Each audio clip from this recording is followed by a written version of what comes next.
The president of Belarus, Alexander Lukashenko, has said that he will not stop the flow of thousands of migrants through his country as they try to enter the European Union. In an exclusive interview with the BBC, President Lukashenko admitted that his armed forces may actually be helping migrants cross the heavily guarded border into Poland. Our correspondent, Steve Rosenberg, spoke to him at the presidential palace in Minsk.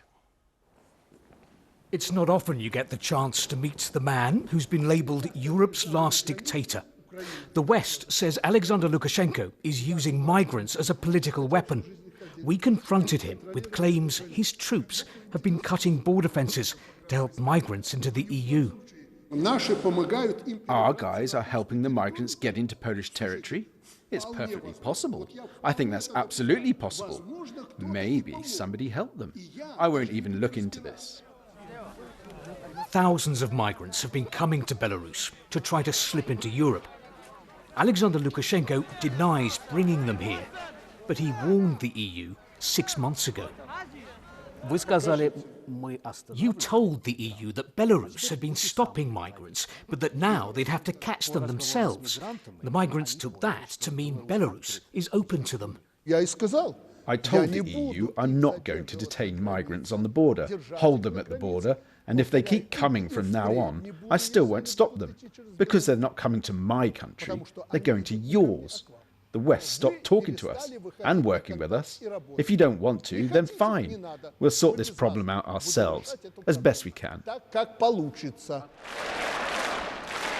This was Belarus last year. Alexander Lukashenko under intense pressure, accused of rigging an election and stealing the presidency. If, as you claim, you won 80% of the vote, then why is it that crowds of people came onto the streets?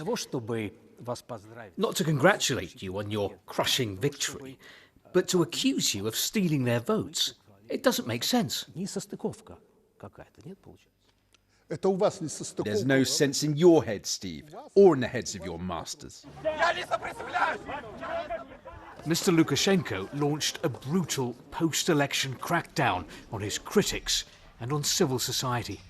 We saw protesters being beaten, and we saw young people coming out of detention centres with injuries on their bodies. Okay, I admit it. You admit it? People were beaten at the Akrestina detention centre, but there were police beaten up too, and you didn't show this. Anyone who speaks out against you, who opposes you, you call a traitor or an enemy. Why? They haven't betrayed me, Steve. They've betrayed Belarus.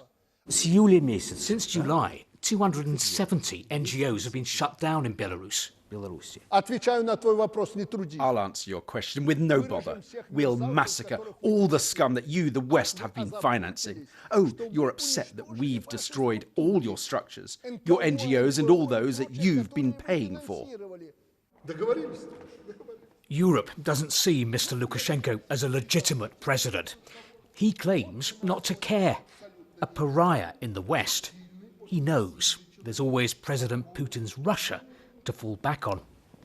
Steve Rosenberg, BBC News, Minsk.